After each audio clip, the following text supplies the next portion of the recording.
Revisamos la fisiopatología del eje hipotálamo-hipófisis y las características anatómicas y fisiológicas de la neurohipófisis y de la adenohipófisis. Para empezar esta clase vamos a hacer un resumen de las generalidades de la hipófisis, que bueno, al final del día es algo que ustedes ya hicieron. Y les pongo esta imagen en la cual observamos pues moco, porque si ustedes ya saben que la hipófisis también se llama pituitaria, y el hecho de que se llamara así, o de que la llamaran así, es porque se creía que el moco, que es pituita en latín, procedía de la glándula hipófisis y salía por la nariz. En el siglo XVII ya se comprobó que no fue así y fue renombrada como hipófisis, que viene esta palabra del griego, hipo de bajo y fisis crecer, y posteriormente pasa a ser reconocida como la glándula matriz, ya que, como comentábamos en clases previas, junto al hipotálamo, que es el coordinador del sistema endocrino, pues organiza la función reguladora de muchas otras glándulas, ¿no? Aquí les puse una imagen que igual ustedes ya pusieron de los tres niveles, desde el hipotálamo, que recibe aferencias del sistema nervioso central y libera hormonas hipotalámicas, hacia la hipófisis, en la cual igual revisamos que habían citoquinas y factores de crecimiento. Y ya la hipófisis, con las hormonas que ella libera, que son, pues, válida la redundancia, liberadas a la circulación, va a actuar sobre las glándulas diana, que van a ejercer una retroalimentación sobre la secreción de las propias hormonas hipofisarias. ¿Cuál es su ubicación? Igual se mencionó que está en una estructura anatómica que se llama silla turca y que pertenece al esfenoides, ¿verdad? Bueno, está pues prácticamente por debajo del quiasma óptico, que es pues una referencia anatómica importante en cuanto a las manifestaciones clínicas que va a provocar, por ejemplo, un tumor de esta glándula. Vemos cómo está la relación entre la hipófisis y el quiasma óptico en esta imagen anatómica, e insisto en que esta ubicación es importante porque algunas enfermedades hipofisarias, como las que les mandé en los casos clínicos, pues pueden manifestarse como alteraciones visuales. Y también sabemos que la glándula hipófisis va a estar subdividida en dos porciones, que es la hipófisis posterior o neurohipófisis y la hipófisis anterior o adenohipófisis, ¿no? Y como ustedes bien comentaron, pues ambas porciones tienen orígenes embriológicos diferentes. En términos generales, el peso de la hipófisis es mayor en mujeres. Va a pesar aproximadamente 0.6 gramos en mujeres, pero en multíparas, por la estimulación hormonal que ocurre en estas pacientes, puede llegar a pesar hasta 0.7 gramos, mientras que en los hombres el peso es discretamente menor, de 0.5 gramos. Y en cuanto a las generalidades de la adenohipófisis, encontramos que es algo que les mencionaba, ¿no? No tiene una irrigación arterial directa, ahorita les voy a mostrar una imagen, sino que está bañada por una densa red de sangre capilar. Y como comentábamos también, contiene tanto hormonas hipotalámicas, que van a ser liberadas de la eminencia media, como hormonas, factores parácrinos y factores autócrinos, liberados por las propias células pituitarias. Y pues en los temas iniciales revisamos qué significaba que fuera parácrino, autócrino, etc. Y otra relación anatómica muy importante en cuanto a las manifestaciones clínicas de las enfermedades hipofisarias es que el plexo venoso va a vaciarse en los senos petrosos y luego en la circulación periférica a través de las yugulares internas. Recordemos que las hormonas hipofisarias pueden, más bien, se liberan en la circulación periférica, ya sea unidas a proteínas, o si son solubles, pues pueden liberarse de manera individual. Y entonces aquí vemos en esta imagen este plexo venoso, ¿no? No es que tenga una irrigación directa, sino que la propia glándula va a estar bañada por el plexo venoso. Entonces vemos nuevamente la imagen aquí con un poco más de detalle. Insisto en recordar lo que ustedes ya habían expuestos. Y este es otro corte, entonces aquí vemos cómo está la hipófisis por debajo del quiasma óptico.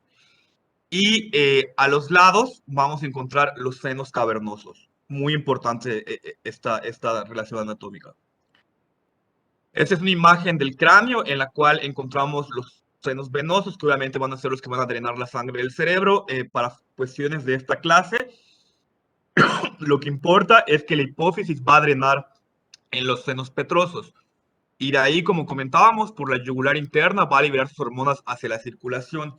Los senos petrosos también reciben sangre de los senos cavernosos, que si recordábamos la imagen anterior, los senos cavernosos igual están cerca de la hipófisis. Como igual, a manera de repaso, la hipófisis va a secretar 6 hormonas importantes, cuya secreción, como comentábamos, es pulsátil y refleja el estímulo ejercido por un continuo de factores hipotalámicos específicos. Cada hormona, ahorita igual lo vamos a desarrollar un poquito más, va a provocar respuestas específicas en otros órganos periféricos. Y también las hormonas que son secretadas por estas glándulas periféricas van a regular la secreción de la propia hipófisis por un mecanismo de retroalimentación que puede ser directo sobre la hipófisis o que también puede ser por el hipotálamo. Entonces, recordamos aquí en la imagen, vemos que son 6 hormonas principales: corticoliberina, somatostatina, hormona del crecimiento, las gonadoliberinas, perdón, no somatostatina, tiroliberina y la dopamina, ¿de acuerdo? ¿Qué funciones ejercen en términos generales cada una de estas hormonas, no? Tenemos en primer lugar la prolactina u hormona luteotrópica, que esta prolactina va a ser secretada por células acidófilas de la hipófisis, que se llaman células lactotropas o mamotropas, y que representan el 10 al 30% de la población celular de esta glándula. Como comentábamos, va a estimular el desarrollo de los acinos mamarios y la traducción de los genes para las proteínas de la leche. Va a ser estimulada por los factores liberadores de prolactina, por ejemplo, serotonina, acetilcolina, estrógenos, entre otros, y la hormona que la inhibe es la dopamina. Por otro lado, tenemos la hormona del crecimiento, que por sus siglas en inglés se abrevia como GH, o somatotropina. Esta hormona va a ser liberada. Ay, me salí.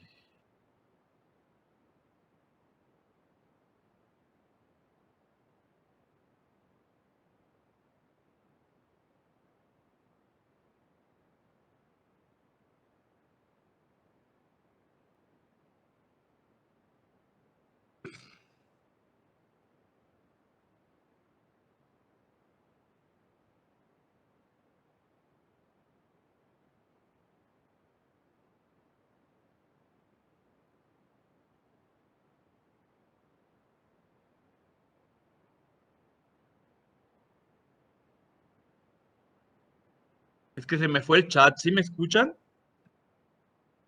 Sí, Doc, sí lo escuchamos. Sí, Ah, Doc. perdón, pensé que me había salido. Entonces,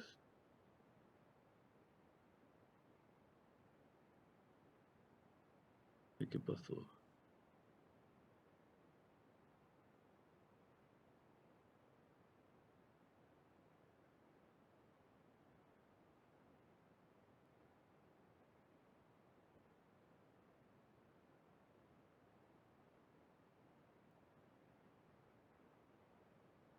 ¿Qué pasó aquí?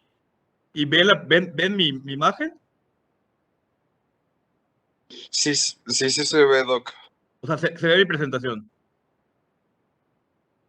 Sí, Doc, sí se ve la Ok, presentación. Ya se ok, ve completa. entonces no hay problema. Pensé que estaba hablando solo.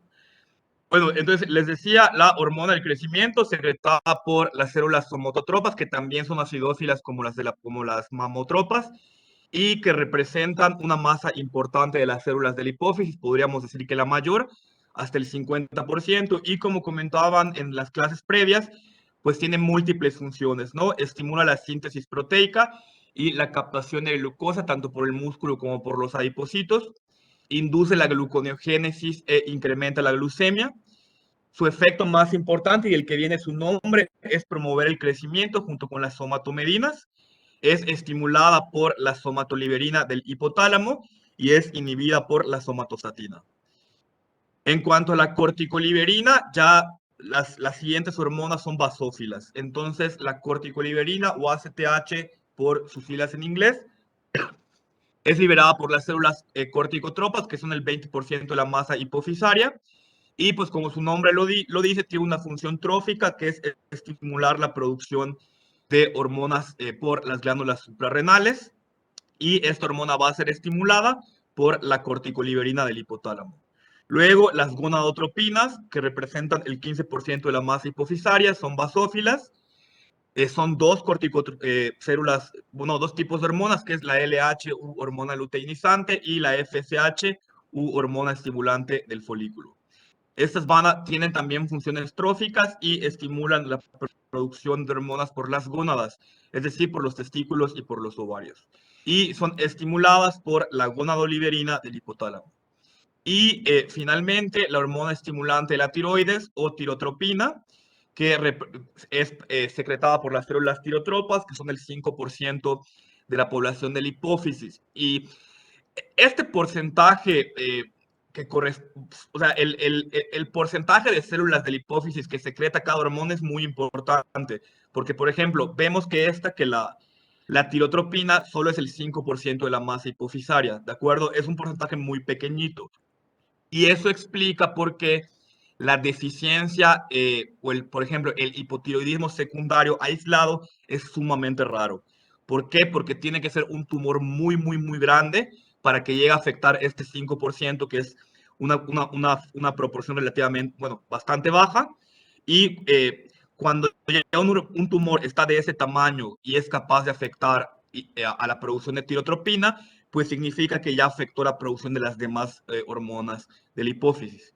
También tiene una función trófica, estimula la producción de hormonas tiroideas y es estimulada por la tiroliberina del hipotálamo. Entonces, esto es a grandes rasgos un poquito, un repaso pues muy rápido de la fisiología y de la anatomía de la hipófisis. Ustedes ya lo desarrollaron mucho más, pero el objetivo era como que señalar aspectos muy puntuales que van a explicar las manifestaciones clínicas de ciertas enfermedades hipofisarias. Entonces, vamos a tener que entre las enfermedades que puede haber de la hipófisis están los tumores hipofisarios. Estos tumores hipofisarios pueden caracterizarse por producir un síndrome de exceso de producción hormonal, o sea, un síndrome de hipersecreción. Pero también vamos a encontrar tumores hipofisarios que no sean funcionantes, es decir, que no produzcan hormonas, que no produzcan un exceso de hormonas, pero sí van a dar manifestaciones clínicas, porque al final de cuentas es un tumor, es una masa que en caso de crecer, pues puede provocar compresión de las diferentes células de la hipófisis y entonces no dar un síndrome de hipersecreción, sino todo lo contrario, dar uno de hiposecreción. Y en cuanto a las deficiencias hormonales, pueden ser hereditarias o pueden ser adquiridas. Y como acabo de comentar, pueden ser consecuencia de un tumor incluso o de algunas otras enfermedades. Entonces, no sé si tengan alguna duda hasta este punto.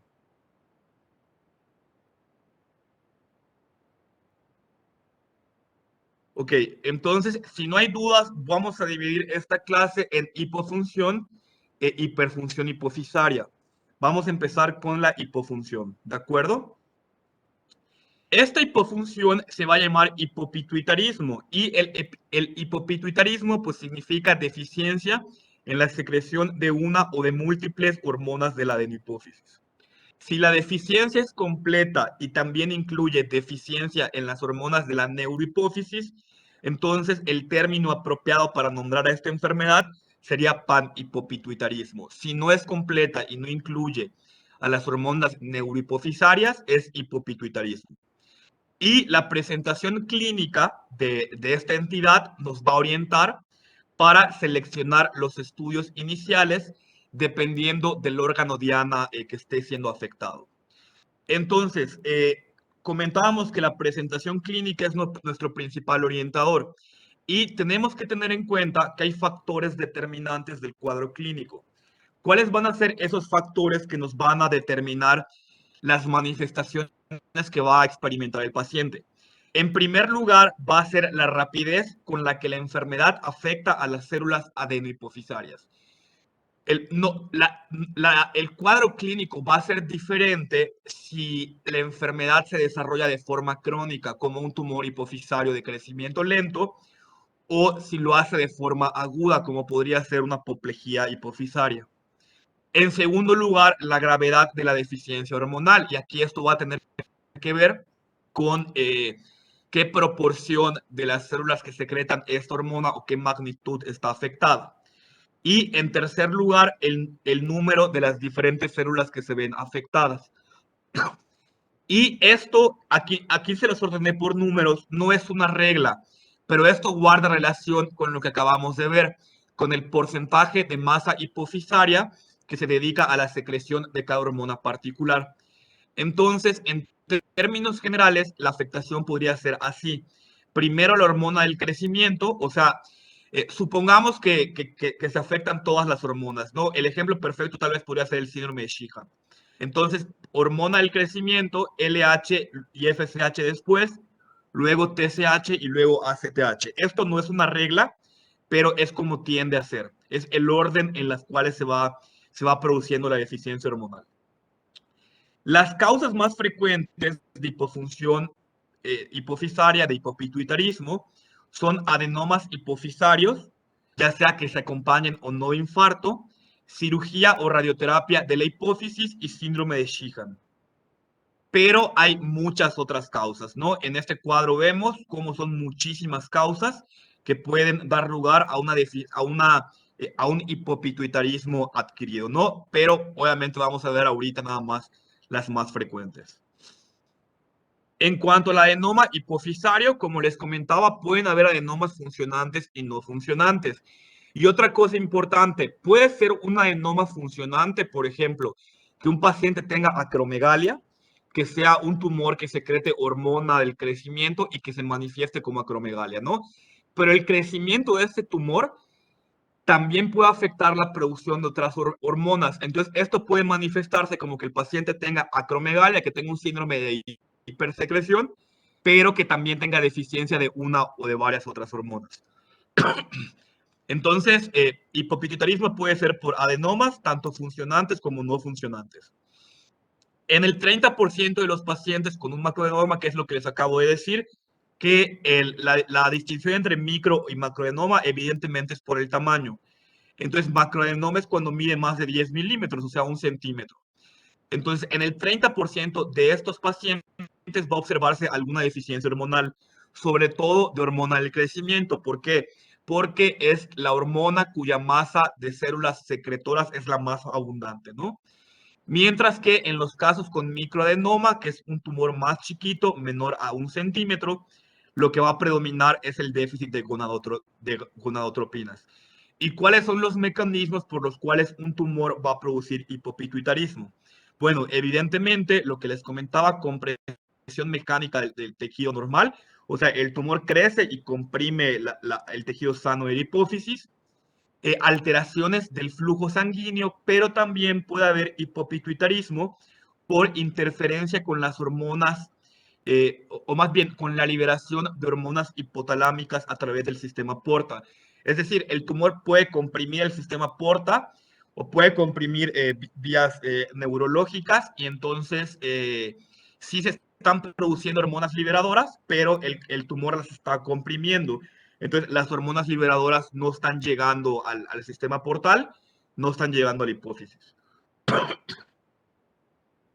Ok, aquí les puse una imagen, es una resonancia magnética de la hipófisis y en la letra A, pues de hecho aquí en la base de la imagen se los dice, es un corte frontal de la hipófisis normal. Entonces vemos nuevamente las referencias importantes. La hipófisis, arribita el tallo hipofisario, arribita el quiasma óptico y aquí les está marcando los senos esfenoidales. Pero recuerden que a los lados también están los senos cavernosos y que la hipófisis drena hacia los senos petrosos, ¿no?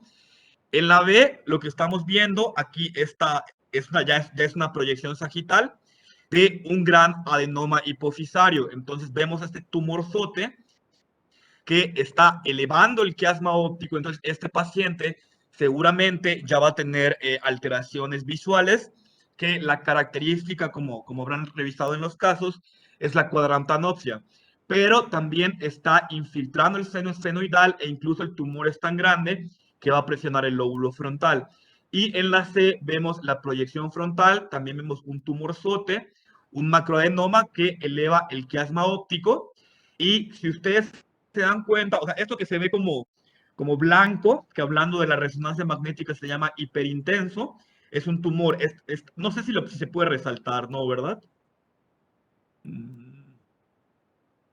No. Bueno, pero quiero que se fijen en que está el tumorzote, eleva el quiasma óptico y a los lados hay dos círculos negros, ¿no?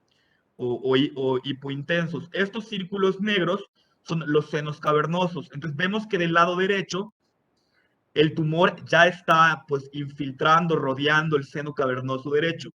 Y esto es importante porque cuando hay una extensión hacia los senos cavernosos, van a producirse parálisis de nervios craneales.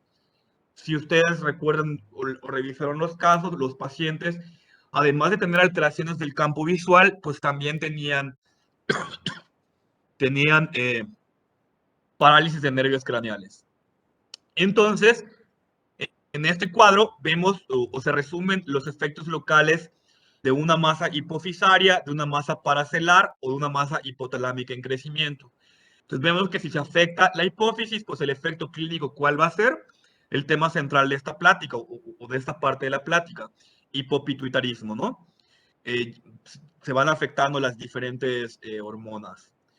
Si está afectada la vía óptica, o sea, el quiasma óptico, entonces van a haber hemianopsias, cuadrantanopsias, cegueras, o sea, afectaciones del campo visual. Si el tumor afecta el hipotálamo, entonces vemos cómo ya van a haber manifestaciones autonómicas como desregulación térmica, puede haber diabetes insípida, si está afectada la secreción de hormona antidiurética y toda una serie de cosas, ¿no? Cuando se afecta el seno cavernoso, entonces ya hay manifestaciones de afectación de nervios craneales como tosis, diplopia, oftalmoplegia, etc. Lóbulo temporal, lóbulo frontal, pues entonces ya van a haber manifestaciones más complejas porque ya se está afectando la corteza cerebral. Entonces puede haber epilepsia, trastornos de la personalidad, y aquí vemos, ¿no? Es un cuadro muy padre porque aquí explica cuál va a ser la manifestación clínica según la estructura que esté siendo comprimida o que esté siendo infiltrada por el tumor. Y entonces nuevamente está la imagen, nuevamente vemos hipófisis, arriba quiasma óptico y vemos los senos. Y vemos aquí en el lado izquierdo de la imagen, derecha si la ven de frente, cómo están la salida de algunos nervios craneales, que son los nervios craneales que se ven afectados cuando se invaden los senos venosos.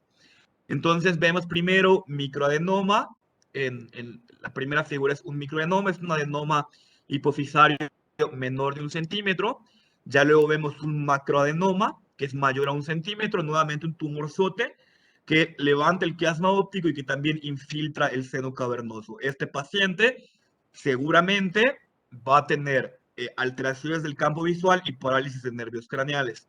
Entonces, cuando nosotros veamos a un paciente o nos llegue un paciente en el cual sospechemos un tumor de hipófisis, que tenga alguna deficiencia hormonal o que incluso tenga un síndrome de hipersecreción, y vemos que tiene dificultades en los nervios craneales, sobre todo en los oculomotores y de ese estilo, y que tiene alteraciones del campo visual, ya tenemos que sospechar que es un macroadenoma. Y en la figura de abajo, lo que se observa es un adenoma gigante, y el adenoma gigante se denomina así cuando un adenoma mide ya 4 centímetros o más. Ok, en esta imagen lo que vemos nuevamente es en la figura A, vemos la hipófisis del tamaño normal y cómo no va a haber ningún problema en la campimetría. La forma en la que los médicos evaluamos los campos visuales es con un estudio especial que se llama campimetría, y aquí lo vemos abajo, ¿no? Entonces vemos, si la hipófisis está normal, pues evidentemente el quiasma óptico va a estar respetado y no va a haber ningún problema. Pero en la imagen C ya vemos que hay un tumor hipofisario, que es lo que va a hacer, como está abajito del quiasma óptico, si el tumor es muy grande, va a elevar el quiasma óptico, va a comprimirlo, Y entonces ya vemos cómo hay alteraciones en la campimetría. Ya no es una campimetría normal. Observen cómo en la letra F ya los campos visuales temporales están oscuros, o sea, ya no está viendo bien este paciente y entonces la manifestación en este paciente, ¿cuál va a ser? Va a ser una hemianopsia bitemporal, ¿no? ¿Por qué hemianopsia? Porque está afectada la mitad de la visión. ¿Y por qué temporal? ¿O por qué bitemporal? Porque está afectada hacia el hueso temporal, ¿ok? ¿Por qué es bitemporal? Y esto es totalmente de fisiología, ¿no? Recordemos que la vista se percibe de manera contraria porque hay un cruzamiento del quiasma óptico. Entonces, no se tengan alguna duda hasta este momento. Aquí, esto que acabamos de ver es independientemente de si hay de las manifestaciones de hipofunción hipofisaria o de hipersecreción hipofisaria. Lo que quería mostrarles y explicarles es cuáles son las manifestaciones locales del tumor, o sea, las manifestaciones por el propio tumor, por la compresión que produce, y pues fue el objetivo de mandarles los casos clínicos, ¿no? Entonces, generalmente lo que va a ocurrir, van a haber alteraciones del campo visual, y si el tumor toma los senos venosos, va a haber parálisis de los nervios craneales. Va a haber otras como dolor de cabeza, etc. No sé si tengan alguna duda. Y esto puede ocurrir independientemente de si el tumor secreta hormonas o de si el tumor no las secreta.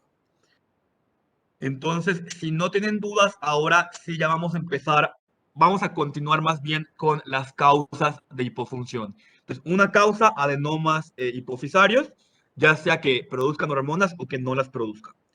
Otra causa que es una urgencia endocrinológica, y uno de los casos que les puse era una apoplejía hipofisaria. Entonces, ¿qué es la apoplejía hipofisaria? Bueno, es un síndrome clínico que va a ocurrir en el contexto de un infarto hemorrágico de la hipófisis y que va a caracterizarse por el desarrollo súbito de estas tres manifestaciones, ¿de acuerdo? Entonces, acuérdense, determinantes de la presentación clínica, un determinante es la rapidez. Entonces, en el caso de la hipoplejía, el síndrome clínico se desarrolla súbitamente y es una urgencia en endocrinología. ¿Por qué es una urgencia? Porque va a caracterizarse por cefalea, es decir, dolor de cabeza intenso, va a caracterizarse por alteraciones de la visión y va a caracterizarse por datos de colapso hemodinámico o de colapso cardiocirculatorio. Mande. ¿La apoplejía es referente al adenocarcinoma o es independiente? No, la apoplejía es un infarto de la hipófisis.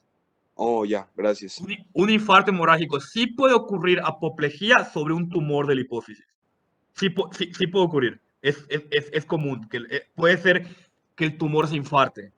Pero hay otras causas que no dependen de un tumor. Pero lo que quiere decir apoplejía es infarto hemorrágico de la hipófisis. Entonces, en términos generales, son estas tres manifestaciones clínicas porque hay alteraciones visuales por lo que acabamos de ver, ¿no? Por la relación que la hipófisis guarda, número 1 con el quiasma óptico, número 2 con los senos venosos. Entonces, ¿qué alteraciones visuales habrá? Lo que ya vimos, disminución de la agudeza visual, anomalías campimétricas, característicamente hemianopsia bitemporal, y trastornos oculomotores por parálisis de los nervios craneales, por la relación que guarda con los senos venosos. ¿De acuerdo? Ok, como aquí contesto, o sea, desarrollando un poco más lo que preguntó su compañero, puede surgir espontáneamente en el contexto de un adenoma, o sea, un tumor de hipófisis se puede infartar. Y esto ocurre hasta el 3 al 20% de los adenomas e incluso puede ser su primera manifestación, que el paciente ya tenga un adenoma pero que no tenga ninguna manifestación clínica hasta que éste se infarta y entonces debuta con una apoplejia, ¿no? Pero puede ser por otras causas que no sean un adenoma, como puede ser una apoplejía en la fase puerperal o el posparto, que es algo que se llama síndrome de Sheehan, o junto con otras enfermedades como diabetes, hipertensión, anemia drepanocítica o incluso en el contexto de un choque, ¿no? Bueno, como les comentaba, constituye una urgencia endocrinológica que puede originar un cuadro grave de hipoglucemia, de hipotensión y choque, de hemorragia del sistema nervioso central y de muerte. Entonces, no se olviden que esto es una urgencia en endocrinología. La apoplejía es una urgencia. En la tomografía o resonancia magnética vamos a poder identificar signos de hemorragia intratumoral o celular en el caso de que haya un tumor o de que no lo haya, pues simplemente hemorragia de la hipófisis con desviación del infundíbulo hipofisario. Acuérdense que el infundíbulo es una estructura anatómica importante. Entonces, la sangre puede desviar el infundíbulo y compresión del tejido de la hipófisis. O sea, todo esto tiene una correlación y la medicina es hasta cierto punto muy lógica, ¿no? Entonces, yo quiero que ustedes no se aprendan las cosas, sino que las entiendan. Ya vimos que un tumor puede producir alteraciones de los campos visuales y de los nervios craneales por compresión, ¿ok? Y que la apoplejía, que es un infarto hemorrágico de la hipófisis, puede ocurrir en un tumor. Pero si ocurre en un paciente que no tenga un tumor, la pregunta sería, ¿por qué entonces hay hemianopsia? ¿Por qué hay parálisis de los oculomotores? Bueno, porque la sangre también ejerce un efecto de masa. Entonces, la propia sangre puede comprimir estas estructuras. Y entonces, aquí vemos, ¿cuántas imágenes? Ok. Son imágenes, perdón, de una apoplejía hipofisaria, ¿no? De una hemorragia de la hipófisis. La sangre en las tomografías y en la resonancia magnética, dependiendo de lo que estemos analizando, se ve blanca o se ve más clara, ¿de acuerdo? Si es una resonancia, entonces se llama hiperdensa, es una imagen hiperdensa. La sangre se ve hiperdensa, en la tomografía, perdón. Y en la resonancia se ve hiperintensa. Entonces vemos esta mancha blanca es una apoplejía hipofisaria, un infarto hemorrágico de la hipófisis. Y en esta imagen también lo vemos, pero aquí vemos un tumor. O sea, este es un paciente que tiene un macroadenoma hipofisario, seguramente es un adenoma gigante. Entonces vemos cómo se ve el tumor, ¿de acuerdo? El tumor se ve un poco más oscuro y como esa imagen blanca que está alrededor del tumor, que insisto se llama hiperintenso y resonancia magnética, pues corresponde a la hemorragia del tumor. Pero aquí no se ve un tumor tan grande, pues, y pueden ocurrir en pacientes que no tengan tumor. ¿Ok? Doc, Nuevamente, ¿no? ¿Mande? en la otra imagen que tenía, lo poco, bueno, en la otra, adelante, donde Esta, explica, esta imagen no es una resonancia, esta imagen es una tomografía. no, en la otra, ¿En esta? sí. Esta, Ah, esta es una. Sí, sí. Vean cómo son las diferencias. ¿No? El mejor estudio que damos en la clase pasada para ver hipófisis es resonancia, ¿ok? Pero puede ocurrir que no tengamos resonancia o que el paciente llegue y sospechemos un infarto cerebral, sospechemos cualquier otra cosa. Le pedimos inicialmente una tomografía, aunque no, y aquí vemos que aunque no se caracteriza tan bien la hipófisis, ya se ve la hemorragia, ¿no? Obviamente en la resonancia, que esta imagen se ve mucho mejor. ¿Qué pasó? ¿Qué duda tenías? sí, la poca estructura que llega a quedar de la hipófisis ahí en la resonancia magnética ya no se ve o se queda, ¿Qué pasó, perdón? le digo que la poca masa que queda de la hipófisis se ve invadida por el tumor o dónde queda la No, estructura. eso es tumor. Lo que ves aquí, lo que no está blanco es tumor. Esa es, o sea, si te das cuenta, es una bolota, pues. Eso es un macroadenoma. Entonces, aquí el macroadenoma es el que está sangrando. Y entonces vemos sangre y vemos tejido tumoral. Ok, muchas gracias, Doc. Ok. Y esta es otra imagen. Entonces, aquí vemos niveles de líquido intrahipofisarios. Entonces, esto igual, esto que se ve como líquido, pues es sangre. Entonces, son diferentes imágenes de cómo se vería una apoplejía que, insisto, puede ocurrir en el contexto de un tumor, pero puede ocurrir por otras causas. Y entonces, ¿cuáles son los mecanismos por los cuales se produce una apoplejía? Puede ser porque, porque el paciente tenga ya un tumor, porque tenga un adenoma, y el adenoma crezca tan rápido que rebase su suministro sanguíneo y entonces viene el infarto. Puede ser porque igual el tumor comprima los vasos hipofisarios superiores y entonces ocurre el infarto, o también por algo que se llama vasculopatía intrínseca de los adenomas, que es como es como es un tumor, o sea, obviamente los tejidos que corresponden a ese tumor pues no son tejidos normales, ¿no? Entonces, a eso se refiere con vasculopatía intrínseca. Es una alteración propia de los vasos sanguíneos que irrigan al adenoma. Y nuevamente, pues es un repaso, porque sí quiero que les quede muy claro. Aquí se explica por qué se produce cada alteración, ¿no? La cefalea, ¿por qué hay? Recuerden que la hipófisis va a estar rodeada por las meninges, ¿recuerdan? Lo explicaron en anatomía, ¿no? Está o sea, por fuera, pues, pero en contacto con las meninges. Entonces, la cefalea ocurre porque se considera la apoplejía produce hemorragia subaracnoidea. Entonces, la hemorragia subaracnoidea va a irritar a las meninges y esto pues puede manifestarse como un síndrome meningio, y sabemos que el síndrome meningio incluye cefalea, ¿no? Que es dolor de cabeza. Porque hay alteraciones visuales, ya se los comenté, por extensión de la hemorragia al seno cavernoso y por afectación de los nervios craneales que están cerquita del seno cavernoso, como los que le mostré en la imagen, principalmente tercero, cuarto o sexto. ¿Y cuál va a ser la manifestación clínica? Diplopia, ¿de acuerdo? Porque hay alteraciones campimétricas y disminución de la agudeza visual, ya lo vimos, por compresión del quiasma óptico, y la hipotensión y el colapso hemodinámico va a ocurrir, ¿por qué? Por déficit de ACTH, ¿ok? Entonces, recuerden, bueno, creo que ahorita se los voy a explicar un poco mejor cuando veamos insuficiencia suprarrenal, pero el cortisol y toda esta vía participan en el tono sanguíneo de los vasos. Entonces, si hay una apoplejía súbita, hay un descenso súbito de la producción de ACTH y hay un descenso evidentemente sobre el cortisol, y entonces el paciente puede presentar hipotensión y puede presentar colapso hemodinámico. Nuevamente la imagen, ya les puse varias veces esta imagen o una parecida y es todo lo que explica, ¿no? Vemos cómo está el seno cavernoso, que es esa bolita roja. Entonces, si el sangrado se extiende hacia el seno cavernoso, que es lo mismo hacia el seno cavernoso es infiltrado por un tumor, bueno, entonces cerca están algunos nervios craneales y el paciente va a tener diplopia, ¿no? ¿Por qué va a haber diplopia? Porque hay parálisis de los nervios 3, 4 y 6.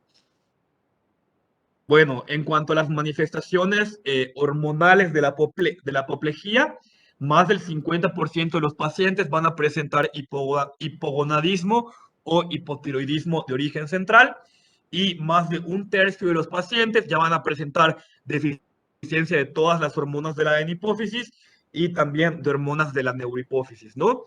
Que esto ya va a manifestarse, pues evidentemente como diabetes insípida, por deficiencia de la antidiurética, etcétera, y que propiamente se conoce como panhipopituitarismo. Bueno, ¿cuál va a ser el tratamiento de la apoplejía, no? Va a depender de su gravedad, pero no perdamos de vista que es una urgencia endocrinológica. Si hay ausencia de pérdida de la visión o disminución del estado de alerta, podríamos nosotros considerar un tratamiento conservador. Pero si ya hay pérdida de la visión, si hay parálisis de los pares craneales o si hay ya alteración del estado de alerta, entonces el tratamiento que va a requerir este paciente es la descompresión quirúrgica. Y es importante considerar que la recuperación de la visión va a ser inversamente proporcional al tiempo transcurrido tras el evento. Es decir, mientras más nos tardemos en operar a este paciente, menos probable va a ser que recupere la visión. Por eso, no perder de vista que es una urgencia. Y por su parte, aunque la visión sí puede recuperarse si el tratamiento es oportuno, el hipopituitarismo, es decir, la deficiencia hormonal, pues va a tender a ser permanente. Suele ser permanente. No sé si tengan alguna duda de apoplejía.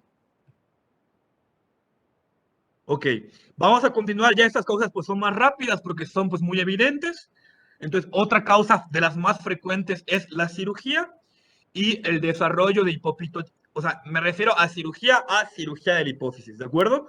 O sea, por ejemplo, que alguien lo operen de un macroadenoma. Bueno, pues van a resecar el tumor, pero también se van a llevar tejido sano y esto puede dar hipopituitarismo. O sea, me refiero a cirugía de hipófisis. Obviamente una apendicectomía o algo así.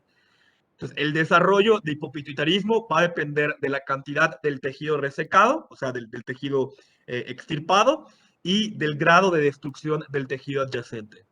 La evaluación hormonal a todo paciente que se somete a una cirugía de la hipófisis evidentemente será obligatoria y luego de la resección de un adenoma, la tasa de recuperación de los distintos ejes hormonales oscila entre el 15 y el 80%. ¿Por qué se refiere a recuperación? Porque acuérdense que el adenoma comprime las vías. Entonces, sí puede llegar a recuperarse extirpándose el tumor. Esto obviamente va a variar. Sin embargo, si también se lleva mucho tejido sano, pues también puede producir hipopituitarismo. Y la radioterapia del cráneo es otra causa frecuente de hipopituitarismo. Los niños y los adolescentes va a ser la población más susceptible. El 33% de los pacientes va a desarrollar insuficiencia hormonal después de que se le aplique un promedio de 55 Grays dirigidos a la base del cráneo. El hipopituitarismo suele presentarse 5 a 15 años después de la radioterapia y generalmente va a reflejar daño del hipotálamo. Y como suele ocurrir y como les mencioné desde el inicio de esta plática, la hormona más afectada tiende a ser la hormona del crecimiento. Entonces, en todo paciente que se somete a radiación, va a ser necesario valorar la función adenohipofisaria y esto, pues a largo plazo, porque ya vimos que no se va a manifestar inmediatamente, sino que suele manifestarse en 5 a 15 años. Entonces, son pacientes que de forma periódica tienen que estar siendo sometidos a evaluación de la función hormonal. Y esta es una imagen del lado izquierdo, en vertical, está la probabilidad de que el eje sea normal después de radioterapia. Y hacia la derecha vamos viendo, o sea, eso se refiere a los años desde que se recibió la radioterapia, ¿no? Y vemos cómo la probabilidad, conforme pasan los años, de mantener la secreción hormonal normal va disminuyendo. Y también vemos, como les comentaba, que la hormona que se afecta más rápido, obviamente tarda años en el contexto de radioterapia, pero aún sigue siendo la que se afecta más rápido y también la que se afecta más es la hormona del crecimiento, ¿de acuerdo?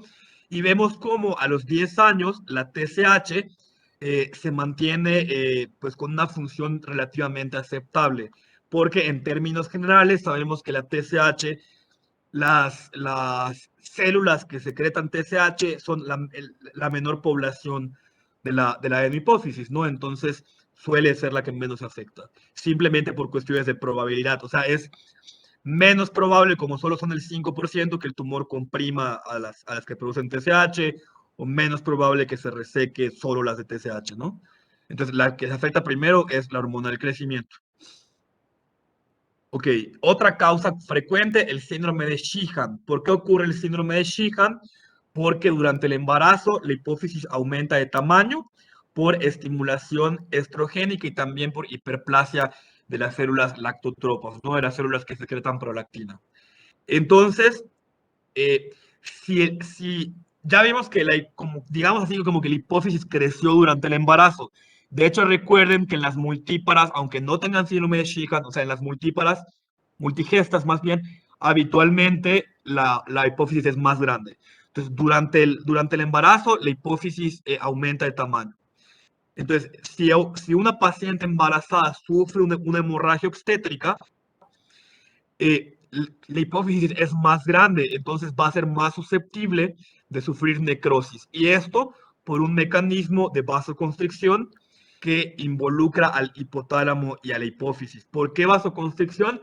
Porque en el contexto de un estado de choque, el cuerpo va a tender o va a hacer que el aporte sanguíneo llegue a los órganos vitales, ¿de acuerdo? Las Pacientes entonces pueden desarrollar hipopituitarismo agudo en el posparto y puede manifestarse como una apoplejia hipofisal, como ya vimos, o también, si el cuadro no es tan agudo, tan súbito, entonces la deficiencia hormonal puede instaurarse de una forma no tan súbita y el diagnóstico puede establecerse décadas después de que ocurrió el evento. En este contexto, en el contexto crónico, las manifestaciones aparecerán gradualmente y va a manifestarse primero como agalactia y amenorrea posparto. ¿Esto por qué? Por deficiencia de prolactina. Luego puede haber caída del cabello axilar y púbico, debilidad extrema, hipotensión, pérdida de peso y finalmente ya síntomas de hipotiroidismo. Y puede haber deficiencias hormonales en el 60% de los casos, sobre todo en el sentido de la ACTH, en el síndrome de Sheehan. Bueno, esta simplemente es una imagen que igual nos resume cuáles son los mecanismos fisiopatológicos y va a manifestarse como deficiencia hormonal. Otra causa frecuente de hipopituitarismo es la sella turca vacía. La sella turca vacía es una herniación intracelular o supracelular del espacio aracnoideo que produce compresión de la hipófisis contra el piso de la sella turca y se le conoce también como aracnoidocele. Va a haber deficiencias hormonales en menos del 20% de los casos, principalmente de hormona del crecimiento, o sea, simplemente esto va a ser, o sea, la sella turca se produce porque hay una hernia hacia la hipófisis, o sea, hacia la sella turca. Entonces, esta hernia como que aplasta la hipófisis. Y en la imagen, pues va a verse la sella turca vacía, o sea, no se va a ver la hipófisis. Pero aquí las deficiencias hormonales no son tan frecuentes, son en menos del 20% de los casos. El aracnoidocele, que es el otro nombre de la sella turca vacía, puede ser primario y es el que ocurre o que se asocia con factores de riesgo y como ciertas enfermedades crónicas, y el paciente característico va a ser una mujer con diabetes, con hipertensión y con obesidad. ¿Por qué se llama primario? Porque no hay otra enfermedad que produzca el aracnoidocele. Bueno, una enfermedad, llamémosle que sea una causa directa, como podría ser una cirugía, por ejemplo. Entonces, por eso se llama primario. Y el paciente típico es una mujer con diabetes, obesidad e hipertensión. Ya cuando identificamos una causa directa de pérdida de la hipófisis, entonces se llama secundario. Y aquí los ejemplos serían cirugía, radioterapia, un paciente que sufrió una apoplejía, el uso de agonistas dopaminérgicos y el uso de análogos de somatostatina. Estas son causas de que no veamos la hipófisis, pues, y que tienen explicación directa, ¿no? Hay una cirugía de un adenoma, se reseca el adenoma, se reseca parte de la hipófisis, entonces vamos a ver la sella turca vacía. Utilizamos octriótida en un paciente con acromegalia, disminuye el tamaño de la hipófisis, ya no se ve, es un aracnoidocele secundario. Pero si no encontramos ninguna causa directa, es un primario, ¿no? Y aquí, pues, nuevamente, típico mujer con enfermedades crónicas, con síndrome metabólico. Y entonces aquí vemos imágenes por resonancia magnética y cómo se clasifica el aracnoidocele según su gravedad. Entonces, la figura A es un aracnoidocele grado 1, en donde solo se ha perdido el 25% de la masa hipofisaria. Cuando ya se pierde el 50% es un grado 2, que es el B, 75% es un grado 3, que es en la A de abajo, y ya en la B vemos todo negro, ¿no? Y todo esto, pues, representa la herniación, y todo esto, pues, la compresión ejercida por el líquido por las meninges, pues. Y aquí ya prácticamente no se ve hipófisis. Aquí sí está la sella turca totalmente vacía, se perdió el 100% de la hipófisis, y eso es un aracnoidocele secundario. Perdón, un aracnoidocele grado 4. Ok, continuando con las causas, otra causa ya menos común es la hipofisitis linfocítica. Esta enfermedad es más común en puérperas y su cuadro inicial va a incluir hiperprolactinemia con signos de una tumoración visible en la resonancia magnética. Pero a pesar de que no es un adenoma, de que es una hipófisis, o sea, es una inflamación de la hipófisis, esta inflamación de la hipófisis puede ser indistinguible de un adenoma en la imagen. Y la insuficiencia hipofisaria causada por la infiltración linfocítica puede ser transitoria o permanente, pero va a requerir tratamiento inmediato. Y acá observamos una hipofisitis linfocítica. Es una resonancia magnética de una paciente antes y después del tratamiento y de los síntomas clínicos, ¿no? Y vemos cómo entre paréntesis está la altura de la hipófisis. Entonces, en la A vemos cómo es una hipófisis que tiene una altura de 4.5 milímetros y esta paciente desarrolla una hipofisitis linfocítica y vemos cómo la hipófisis crece, ¿no? Hasta cerca de los 10.8 milímetros, que es el tamaño de un macroadenoma, y puede ser muy difícil diferenciarlas por imagen, diferenciar una hipofisitis de un adenoma hipofisario. Obviamente, esta enfermedad es mucho más rara que los adenomas. Y otras causas, algo que a veces pasamos desapercibido, pero que también es una causa de hipopituitarismo, es el traumatismo cráneoencefálico, causa común y subestimada. Muchos pacientes presentarán deficiencias hormonales transitorias y van a requerir vigilancia intermitente a largo plazo. Y el 25 hasta el 40% quedará con algún grado de disfunción hipotalámico hipofisaria permanente. Trastornos infiltrantes hipotalámicos, ya estas son enfermedades infiltrantes, son enfermedades más raras, no van a afectar solo a la hipófisis, pueden afectar otros órganos como sarcoidosis, histiocitosis, amiloidosis, hemocromatosis.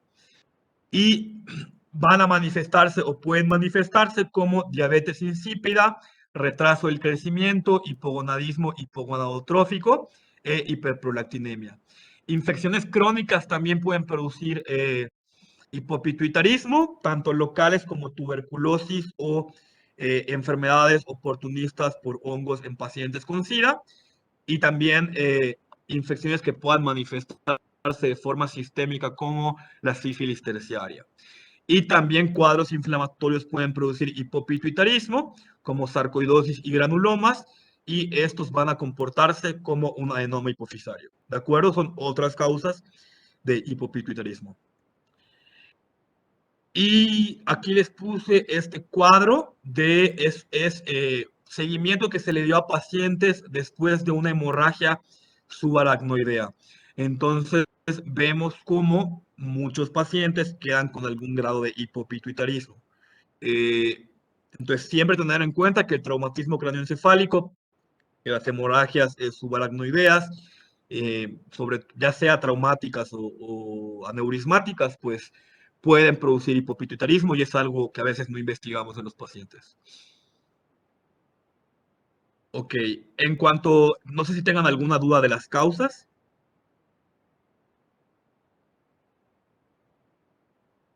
Ok, entonces vamos a hablar ahora de las clínicas y del diagnóstico de las deficiencias hormonales. Entonces, en primer lugar, tenemos la deficiencia de hormona del crecimiento. ¿Cuáles van a ser sus manifestaciones clínicas? En primer lugar, los pacientes van a tener una calidad de vida deficiente que va a manifestarse como disminución de la energía y del impulso, como problemas de concentración, como autoestima baja e incluso los pacientes pueden sufrir aislamiento social. Pero también hay cambios en la composición corporal, mayor porcentaje de grasa con mayor probabilidad de obesidad abdominal, de depósito de grasa en las vísceras. Hay incremento de la proporción y circunferencia abdominal y de la circunferencia coxofemoral. Hay disminución de la grasa magra y hay menor densidad mineral ósea. También tienen una menor capacidad de ejercicio porque su captación máxima de oxígeno es menor, su función cardíaca es deficiente y disminuye su masa muscular. Y estos pacientes van a tener mayores factores de riesgo cardiovascular por igual problemas del corazón, trastornos de los lípidos, disminución de la actividad fibrinolítica y aterosclerosis. Y como ya mencionamos también, obesidad abdominal. Y en los pacientes que tienen deficiencia del crecimiento, esto obviamente estoy hablando de adultos, no estoy hablando de deficiencia del crecimiento en niños. Yo no veo niños, pues supongo que ya en pediatría lo verá. Esto es cuando ocurre en un adulto. Entonces, en estos pacientes que tienen deficiencia de hormona del crecimiento, que ya vimos que es una de las deficiencias más comunes y de las que ocurre primero, importante es que la mortalidad cardiovascular va a triplicarse. ¿De acuerdo? Y esta es una imagen de las tasas de mortalidad en pacientes con hipopituitarismo. Entonces vemos cómo estos pacientes van a tener una deficiencia de hormona del crecimiento y su mortalidad va a ser mayor, sobre todo, insisto, por enfermedad cardiovascular. Y esta es la frecuencia de las causas de deficiencia de hormona del crecimiento. Entonces nos vamos a centrar en el adulto. Vemos muchas de las causas que ya mencionamos, pero la principal, adenomas hipofisarios. ¿De acuerdo? Un adenoma que comprime, acuérdense, los adenomas pueden ser funcionantes o no funcionantes y ambos pueden dar deficiencias hormonales. Ok. Esto de estudio limitado va como las manifestaciones de la deficiencia de hormona del crecimiento son inespecíficas, entonces va a ser difícil que nosotros la investiguemos en los pacientes, pero siempre hay que considerarla en pacientes que hayan sido sometidos a cirugía de hipófisis, que tengan un tumor o granuloma en la hipófisis o el hipotálamo, que tengan antecedentes de radiación del cráneo y que tengan signos radiológicos de una lesión hipofisaria. ¿Cómo se hace el diagnóstico? Hay pues varios estudios estandarizados para establecer el diagnóstico, pero uno de los principales que se usa en México es la prueba de tolerancia a la insulina. No es el que usamos inicialmente. El que usamos inicialmente es hacer un escrutinio con niveles del factor de crecimiento similar a insulina, pero el estudio, pues, llamémosle más preciso para ya establecer como tal el diagnóstico, es la prueba de tolerancia. ¿En qué consiste? En administrar de 0.05 a 0.15 unidades por kilogramo de insulina por vía intravenosa y vamos a medir la glucosa y la hormona del crecimiento 30 minutos antes, en el momento de la aplicación de insulina, y 30, 60 y 120 minutos después. ¿Cómo se establece el diagnóstico? Bueno, cuando ya hay una hipoglucemia menor a 40 miligramos por decilitro, la hormona del crecimiento es una hormona contrarreguladora de la insulina, como vimos en las clases de fisiología. Entonces, si hay hipoglucemia en un sujeto normal, la hormona del crecimiento debería de aumentar. Y cuando la glucosa fuera menos de 40, la hormona del crecimiento debería de ser mayor a 3 microgramos por decilitro. Si esto no ocurre, es decir, si la hormona del crecimiento no se eleva a más de 3 microgramos por decilitro, entonces esto significa que no está ejerciendo esa liberación contrarreguladora y por lo tanto que el paciente tiene deficiencia de hormona del crecimiento. Como vemos, pues en esta prueba lo que se busca es que el paciente tenga hipoglucemia. Entonces recuerden que la hipoglucemia es peligrosa. Por lo tanto, esta prueba diagnóstica va a estar contraindicada en pacientes ancianos que tengan cardiopatía isquémica, enfermedad cerebrovascular o epilepsia. ¿De acuerdo? Por los efectos de la hipoglucemia. En estos pacientes podríamos utilizar la prueba de estimulación con gonadoliberina. ¿De acuerdo? O sea, administrar al paciente la hormona hipotalámica que se encarga de estimular a la hormona del crecimiento y evidentemente también esperaríamos que la hormona del crecimiento aumentara. O sea, aquí estaríamos actuando a otro nivel, a nivel hipotalámico, pero desgraciadamente en México no se cuenta con esta prueba. Y como les decía, la prueba de tolerancia es la que se usa para el diagnóstico en México, pero no de forma inicial. De forma inicial, cuando sospechemos que hay deficiencia de hormona de crecimiento en un paciente, lo que vamos a hacer es medir las concentraciones de IGF-1, que si ustedes recuerdan, digamos que IGF-1 es como la hormona que se secreta en el hígado y que se encarga de ejercer como tal ciertas funciones de la hormona del crecimiento. ¿Cuáles son los niveles normales de IGF-1? Bueno, Esto dependerá del sexo y de la edad, y ya pues cada laboratorio da ahí sus rangos de referencia. Aquí les puse nuevamente esta imagen, ustedes ya la habían puesto en sus presentaciones. Entonces, digamos que IGF-1, que se produce, como les digo, en el hígado por acción de la hormona del crecimiento, es la que va a ejercer los factores, o más bien los efectos de la hormona del crecimiento en los tejidos, en algunos tejidos periféricos, sobre todo en el hueso y en el músculo. Entonces, si IGF-1 está bajo, entonces, y sospechamos deficiencia de hormona del crecimiento, más bien, sospechamos deficiencia de hormona del crecimiento, medimos niveles de IGF-1 y si IGF-1 está disminuido, entonces el diagnóstico lo completaríamos con la prueba de estimulación con insulina. Ok. En cuanto al tratamiento, antes de iniciar el tratamiento de la deficiencia de hormona del crecimiento, debemos nosotros de optimizar el reemplazo de las otras hormonas, de los glucocorticoides, de las hormonas tiroideas y de las hormonas gonadales. Y debemos descartar contraindicaciones para usar hormona del crecimiento. ¿Cuáles son estas contraindicaciones? Que el paciente tenga cáncer, que tenga hipertensión intracraneal o que tenga diabetes descontrolada con retinopatía. ¿Por qué son contraindicaciones? Porque si le damos hormona del crecimiento a un paciente con alguna de estas enfermedades, vamos a hacer que esas enfermedades empeoren. La dosis inicial, bueno, de 0.1 a 0.3 miligramos al día, que debe ajustarse a la alza para que nosotros, nuestra meta va a ser conservar los niveles de IGF-1 en los límites intermedios de lo normal, de acuerdo, como les decía, con edad y sexo. Y aquí vemos los porcentajes de efectos adversos: 30% retención hídrica y síndrome del túnel del carpo, 40% mialgias y artralgias, y raros pero más graves, cefalea, hipertensión intracraneal, hipertensión sistémica y acúfenos.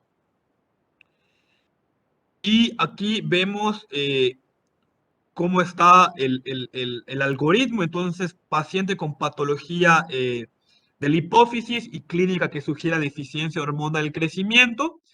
Aquí ya ponen las dos, pero primero sería medir IGF-1, que estaría bajo. Le hacemos la prueba de estimulación con GH. Si es de menos de 3 microgramos. Descartamos contraindicaciones para el tratamiento sustitutivo. Valoramos las necesidades de dosis especiales en mujeres que reciben estrógenos y en adultos mayores. Aquí, pues, ustedes, o sea, eso es algo que el endocrinólogo hace, ¿no? Ver si, por ejemplo, si el paciente recibe estrógenos, entonces seguramente va a requerir dosis más altas de hormona de crecimiento, pero bueno, o sea, son puntos más finos. Iniciamos el tratamiento, medimos las concentraciones de IGF-1 en un mes y ajustamos según los niveles de IGF-1 las dosis para normalizar ajustamos las dosis de GH para llevar el IGF-1, de acuerdo a edad y sexo, a una intermedia de la normalidad. Si el paciente tiene respuesta clínica a los 6 meses, pues continuamos el tratamiento, siempre monitorizando IGF-1 y ya como puntos más finos, niveles de lípidos y densidad mineral ósea. Si no hay respuesta a los 6 meses, entonces pues seguramente ya no habrá respuesta y pues ya no hay que suspender el tratamiento. Y bueno, aquí tenemos las consecuencias clínicas de la deficiencia de hormona del crecimiento y vemos cómo todas las consecuencias clínicas van a mejorar cuando nosotros administramos hormona del crecimiento. Y los efectos secundarios del tratamiento, igual un poquito de lo que ya les dije, aquí ya vienen algunos más. Bueno, eso fue en cuanto a la deficiencia de hormona del crecimiento. En cuanto a la deficiencia de gonadotropinas, obviamente de LH y FSH, las manifestaciones clínicas van a variar en mujeres y en hombres. En mujeres habrá amenorrea, atrofia de los tejidos genitourinarios, que esto va a dar dispareunia. Dispareunia es dolor durante las relaciones sexuales, y anorgasmia, es decir, falta de orgasmo. Disminución de la libido, bochornos, irritabilidad emocional y trastornos del sueño, junto con infertilidad. En hombres habrá disminución de la libido, disfunción eréctil y oligoasospermia con la consecuente también infertilidad. Características clínicas del hipogonadismo, poco más de lo que les acabo de decir. Aquí es cuando el inicio es puberal y las manifestaciones que ya les comenté cuando el inicio es ya después de la pubertad. Y tenemos aquí imágenes de pacientes que tienen hipopituitarismo e hipogonadismo, ¿no? También poco más de lo que ya lo que dijimos, obesidad central, debilidad muscular, ginecomastia, pérdida del vello, todas las manifestaciones de la deficiencia de gonadotropinas y de la deficiencia de hormona del crecimiento. El diagnóstico, ¿cómo lo vamos a establecer? Con concentraciones bajas o indetectables de estradiol y testosterona, es decir, de las hormonas que se secretan en las gónadas.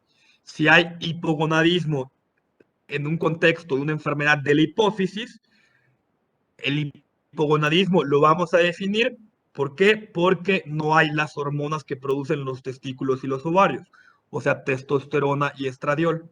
Entonces, ¿qué vamos a esperar nosotros si no hay hormonas gonadales? Que las hormonas estimulantes que secreta la tiroides, la hipófisis, estén incrementadas, o sea, que la LH y la FSH estén incrementadas, ¿no? Pero aquí, como el problema está en la hipófisis, entonces las, la LH y la FSH van a estar disminuidas o van a estar inapropiadamente normales. Ese sería el perfil de un hipogonadismo hipofisario. Estradiol y testosterona bajas y LH y FSH, que por el mecanismo de retroalimentación deberían de estar incrementadas, pues como el origen está en la hipófisis, van a estar bajas o inapropiadamente normales. Y en la práctica clínica, una prueba que es la prueba de estimulación con gonadoliberina, o sea, la estimulación del nivel a nivel hipotalámico, es decir, con la hormona que secreta el hipotálamo, pues se utiliza realmente poco. El tratamiento en hombres va a ser testosterona en parches que se cambian todos los días o en inyecciones intramusculares que se administran cada 1 a 4 semanas. Y si administramos gonadotropina coriónica humana, entonces estos pacientes también podrán recuperar la fertilidad después de 18 meses. En mujeres, si son premenopáusicas, lo que habría que hacer es... ¿Mande? ¿Cómo que el ciclo se regula con... Dijo hormona gonadotrópica coriónica humana? Sí. Gonadotropina coriónica humana, en 18 meses se recupera la fertilidad. No, ok, En hombres. gracias. Esos ya son tratamientos más finos, pues. En premenopáusicas, aplicación cíclica de estrógenos y de progesterona, y con la FSH se inicia tanto la maduración como el crecimiento folicular, y con la gonadotropina coriónica o LH se induce la ovulación. Y si la causa es hipotalámica, entonces aquí hay que administrar de forma pulsátil gonadoliberina. Eso es obviamente, salvo la aplicación de testosterona y estrógenos y de progesterona, pues administrar otras hormonas son cosas mucho más finas, ¿no? De las cuales se encargan los endocrinólogos, y tal vez no cualquier endocrinólogo, sino que sea experto de enfermedades de la hipófisis. En cuanto a la deficiencia de la TSH, aquí no vamos a detenernos mucho porque tiroides es el tema que sigue, pero va a manifestarse como hipotiroidismo subagudo o crónico, que desde el punto de vista clínico va a ser indistinguible del hipotiroidismo primario.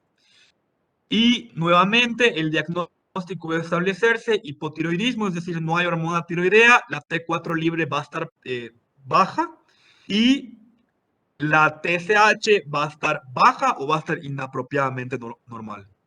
Y el tratamiento es el mismo que el del hipotiroidismo primario, es con levotiroxina.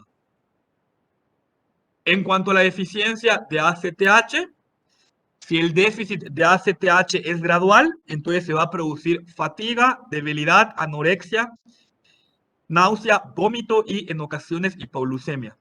A diferencia de la insuficiencia suprarrenal primaria, por lo regular no ocurre hiperpigmentación ni ocurre deficiencia de mineralocorticoides. ¿Por qué no ocurre hiperpigmentación?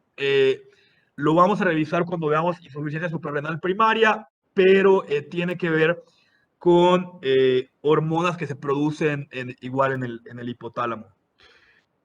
Entonces, cuando el problema es de las glándulas suprarrenales, el exceso de esta hormona es lo que causa hiperpigmentación. En el caso de que el problema sea de la hipófisis, pues no se produce la hormona, entonces no hay hiperpigmentación. Y tampoco hay deficiencia en mineralocorticoides cuando la deficiencia de ACTH es hipofisaria, porque los mineralocorticoides se secretan ustedes saben, en las glándulas suprarrenales y no están, su secreción no está regulada por la ACTH. Entonces, aquí el problema es que no hay ACTH, pero la glándula suprarrenal sí está intacta, llamémosle así. Entonces, si no hay ACTH, no hay cortisol, pero sí hay mineralocorticoides. Los casos agudos de deficiencia de ACTH son graves y pueden amenazar la vida. En estos pacientes va a haber choque, va a haber hiponatremia y va a haber normopotasemia. Y esto es otra diferencia con la insuficiencia suprarrenal primaria. En la insuficiencia suprarrenal primaria el potasio no está normal, ¿ok? El potasio está incrementado, hay hipercalemia. En las crisis adrenales suele haber hipercalemia. Y la deficiencia de cortisol se manifiesta 4 a 14 días después de una hipofisectomía y en la apoplejía hipofisaria es inmediata.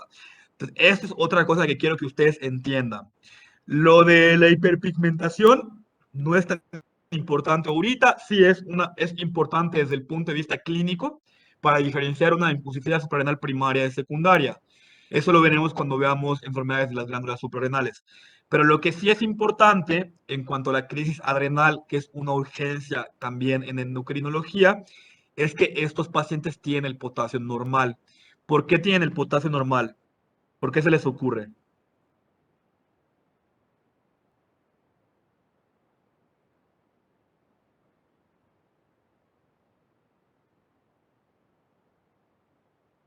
Tienen el Porque potasio, tien- alterado el ciclo de la aldosterona.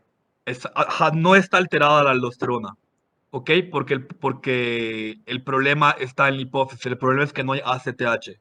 Entonces, lo que va a ocurrir, estos pacientes tienen choque, ¿por qué? Porque el cortisol participa en el tono de los vasos sanguíneos. Entonces, sí se van a chocar y sí van a tener también hiponatremia. ¿La hiponatremia por qué es?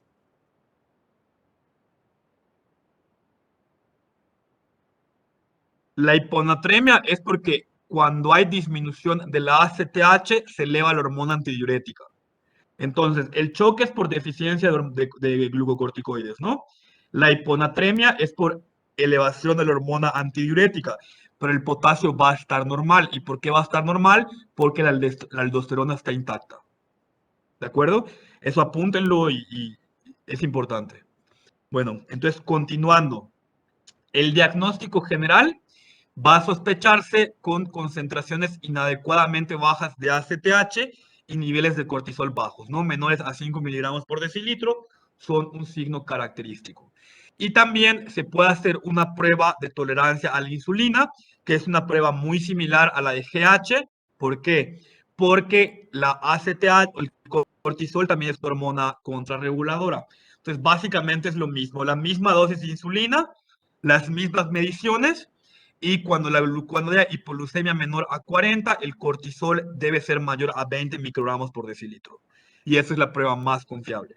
Si cuando la glucosa caiga a menos de 40, el cortisol está en debajo de 20, entonces es un paciente que seguramente tiene deficiencia de esta hormona. Y también hay pruebas con dosis bajas de ACTH, en la cual se administra un microgramo intravenoso con medición del cortisol. Aquí esta es una prueba de estimulación, ¿no? Y buscamos que la ACTH estimule al cortisol y que este aumente a más de 21 gramos en 100 mililitros. Es una alternativa a la prueba de tolerancia a la insulina, pero la prueba de tolerancia a la insulina es la más confiable. El tratamiento, este tratamiento se lo deben de saber bastante bien en el contexto crónico.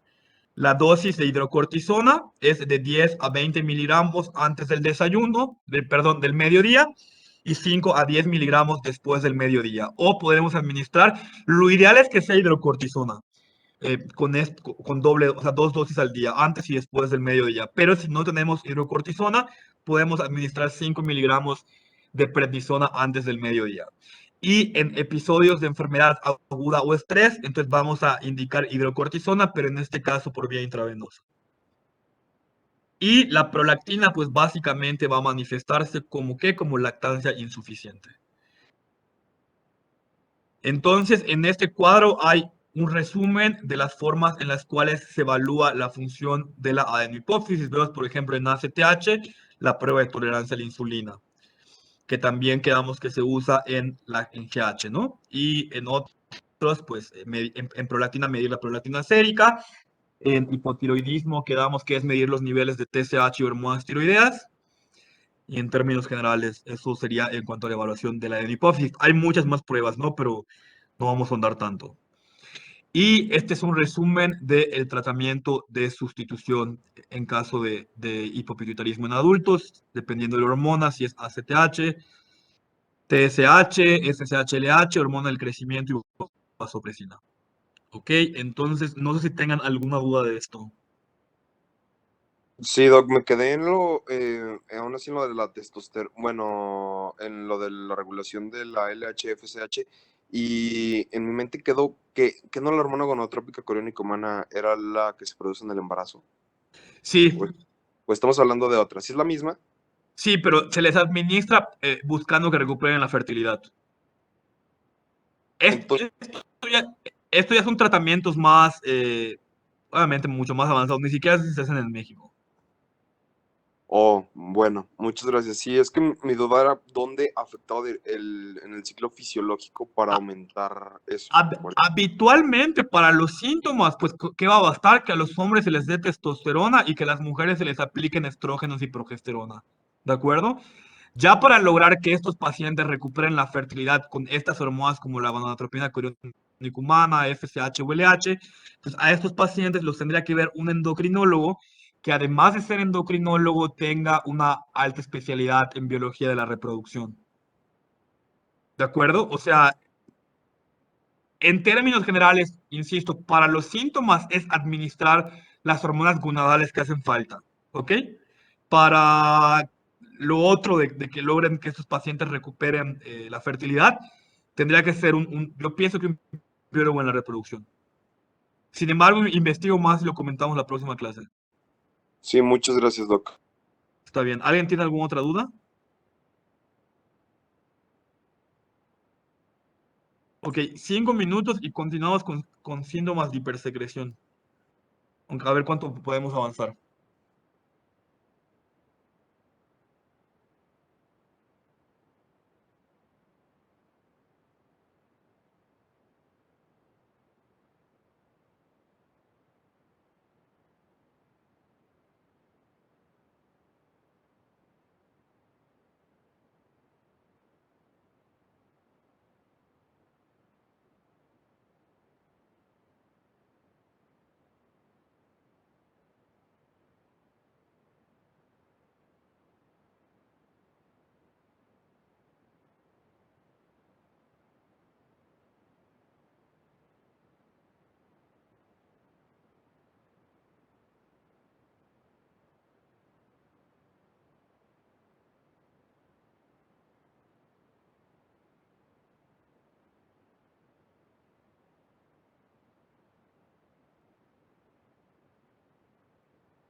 Ok, entonces seguimos.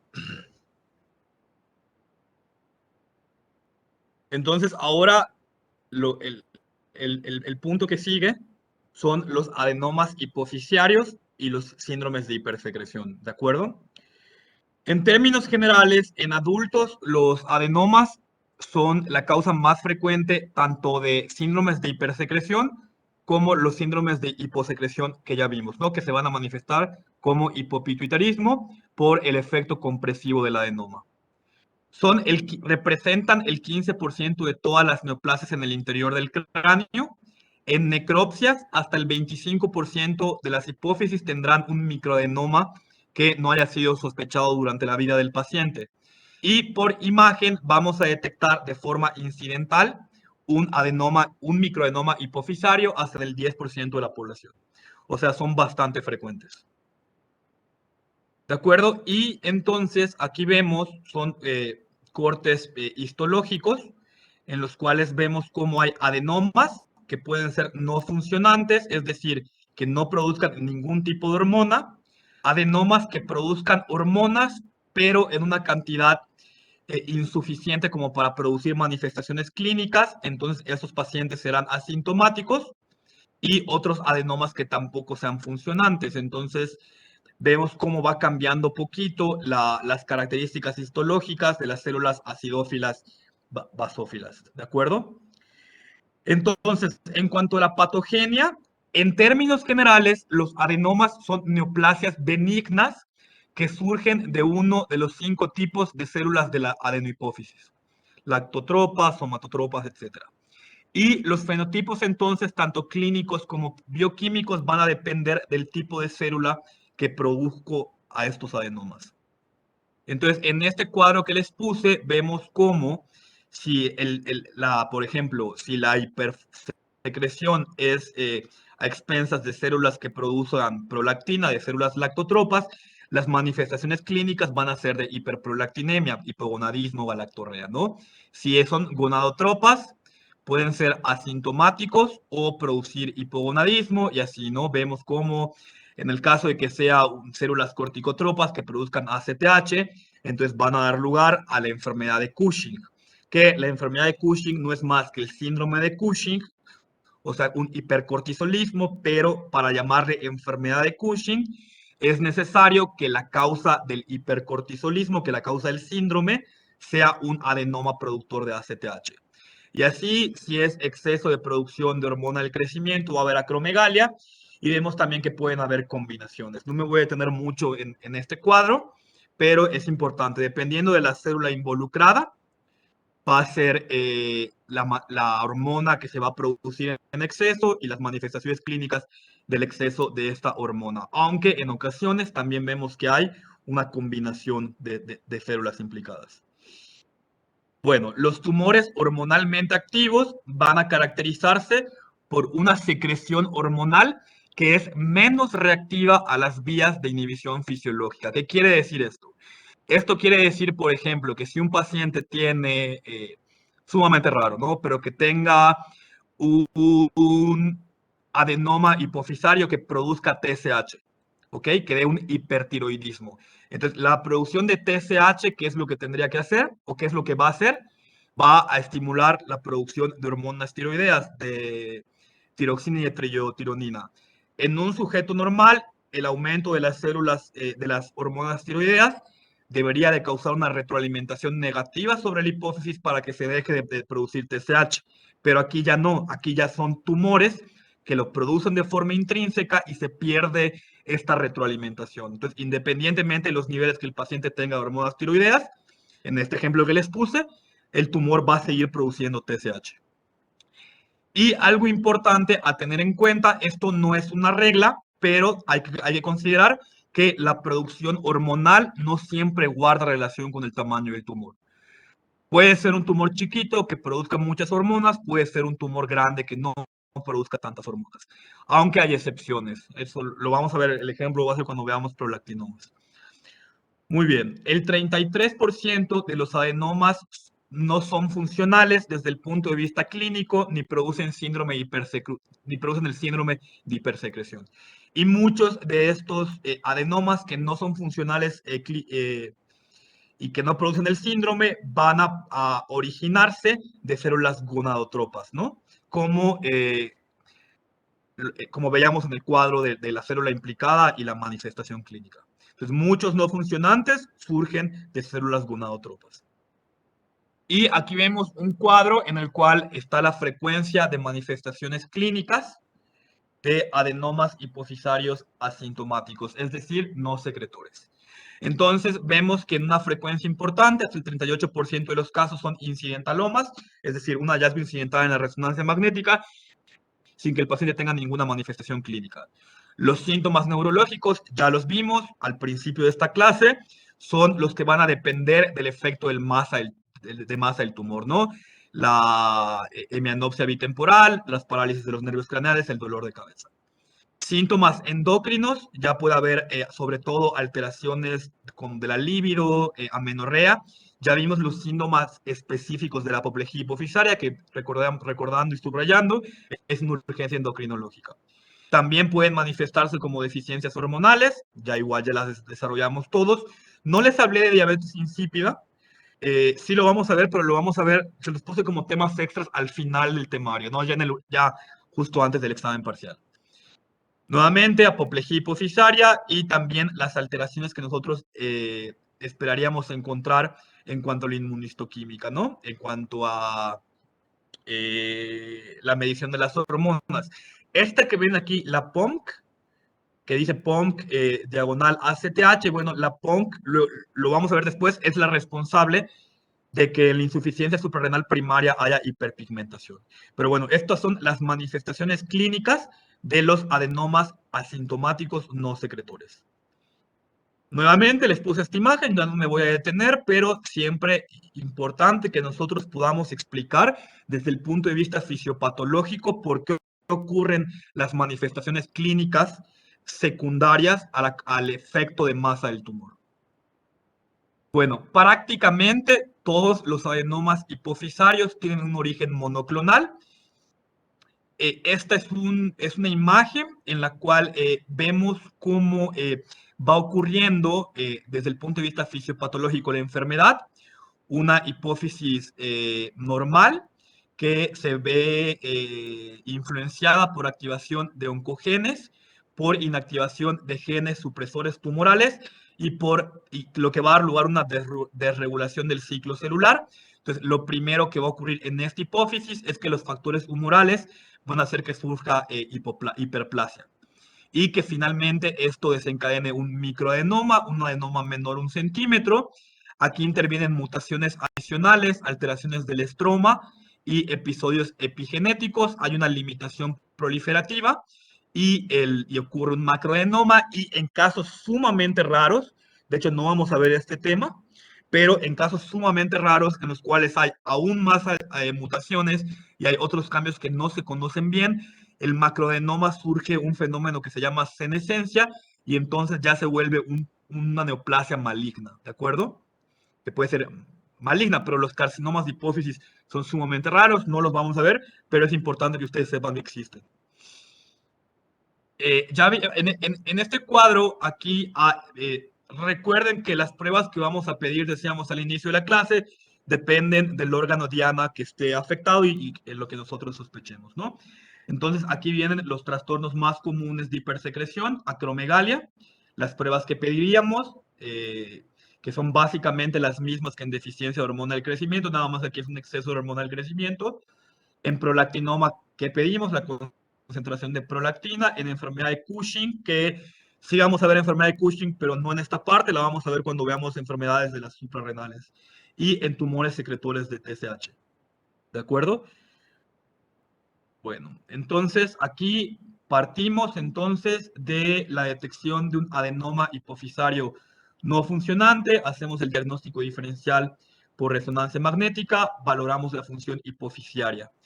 En caso de que el adenoma no funcionante sea un microadenoma, se puede dejar al paciente en observación con seguimientos mediante resonancia magnética a los 1, 2 y 5 años, en caso de que el paciente pues, no tenga ningún cambio. y reevaluaciones adicionales en caso de que el paciente ya empiece a tener síntomas que nos indican que tal vez este tumor ha crecido y que ya no es un microadenoma. Ya un macroadenoma por el tamaño seguramente va a producir manifestaciones clínicas, entonces en este caso ya deberíamos nosotros considerar la cirugía transesfenoidal. Realizar resonancia magnética y ya sabemos que la cirugía es una causa de hipopituitarismo, entonces vamos a dejar en seguimiento a este paciente, midiendo las hormonas tróficas cada 6 meses durante 2 años y después de forma anual. Y si detectamos que hay alguna deficiencia hormonal que así lo requiera, entonces dejaremos la hormonoterapia sustitutiva necesaria, como lo vimos en la parte de hipopituitarismo. ¿Ok? En cuanto a la cirugía, como la mayor parte, o como más bien parte de un origen monoclonal, entonces la ablación quirúrgica completa de los pequeños adenomas comúnmente logrará la curación del síndrome de hipersecreción hormonal. Y vamos a ver entonces hiperprolactinemia. Ya este es un síndrome de hipersecreción como tal, ya completamos todo lo que tiene que ver con hipopituitarismo y completamos todo lo que tiene que ver con los adenomas no funcionantes. Entonces, ¿cómo se define hiperprolactinemia? Como un valor de prolactina superior a 20 nanogramos por mililitro. ¿Cuál es la etiología? Hay que tomar en cuenta que de todos los síndromes de hipersecreción, la hiperprolactinemia es el más común, ¿de acuerdo? Si les preguntaran en un examen cuál es el síndrome de hipersecreción hipofisaria más común, la respuesta sería hiperprolactinemia. Y cuando la hiperprolactinemia es mayor a 200 microgramos por litro, porque la hiperprolactinemia no, es un síndrome de hipersecreción, pero no solo se debe a prolactinomas. Ahorita vamos a ver que hay un chorro de causas de hiperprolactinemia. Es el síndrome de hipersecreción hipofisario más común y cuando es mayor a 200, entonces la causa más probable de hiperprolactinemia será un prolactinoma, es decir, un tumor que secrete prolactina. En microprolactinomas, aquí aplica lo mismo que para adenomas. Micro menos de 1 centímetro, macro más de 1 centímetro. Se observa un incremento menos intenso de la prolactina, pero este es más común por otras causas. ¿Qué nos debemos de llevar de aquí? Hiperprolactinemia, el más común. Si la prolactina es de más de 200, la causa más probable será un prolactinoma. Mientras que los microprolactinomas suelen dar elevaciones de prolactina menores a 200. Pero ya en el grupo de pacientes que tienen niveles de prolactina menores a 200, va a haber otras causas más comunes que un microprolactinoma. Hay un chorro de fármacos que pueden producir hiperprolactinemia por inhibición o interrupción de la función del receptor dopaminérgico. No recordemos el papel que la dopamina tenía en la secreción de prolactina. Aquí encontramos antagonistas del receptor de dopamina como antipsicóticos atípicos. Aquí el ejemplo es risperidona, fenotiazínicos como clorpromacina, butifenonas como aloperidol, tiojantenos y metoclopramida, ¿no? Aquí tomar en cuenta que a veces los antipsicóticos son un problema para hacer el diagnóstico, ¿no? Porque hay pacientes que tienen hiperprolactinemia, que toman antipsicóticos, pero la patología psiquiátrica por la cual esos pacientes están tomando el antipsicótico, pues nos impide retirárselo. Entonces, luego aquí el diagnóstico se complica. Inhibidores de la síntesis de dopamina, como alfa-metildopa, que es un antihipertensivo que se usa en el embarazo, opiáceos, depresión de catecolaminas,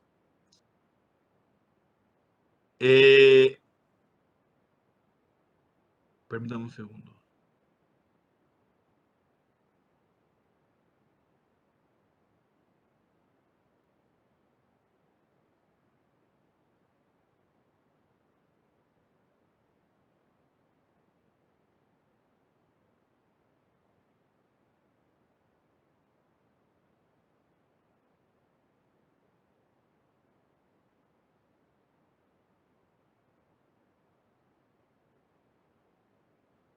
Antagonistas H2, como muy famoso ranitidina, que ya lo retiraron del mercado porque tenía productos cancerosos, pero antes se utilizaban mucho, ¿no?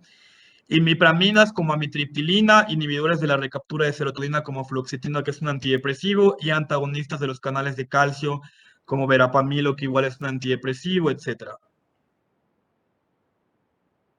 Bueno, ya me llegó paciente a mi consultorio, entonces lo dejamos hasta aquí hoy. Y la siguiente clase, que sería el jueves, terminamos esto y ya empezamos tiroides, ¿de acuerdo? Les voy a enviar los casos de hipotiroidismo, igual tratando que hagan la correlación con lo que veamos en la clase. Y yo creo que lo que pasa es que pensé que esta sí me iba a dar tiempo de terminarla. Entonces, por eso les di unos minutos para que repasaran los casos, pero me parece que la otra ya no va a ser posible. Entonces, ya empezamos puntuales a las 8 la próxima clase para poder terminar. No sé si tengan alguna duda.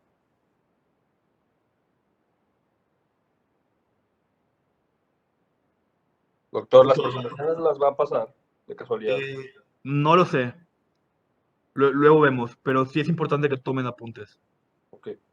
Entonces, nos vemos el miércoles a las 8 en punto, ¿de acuerdo?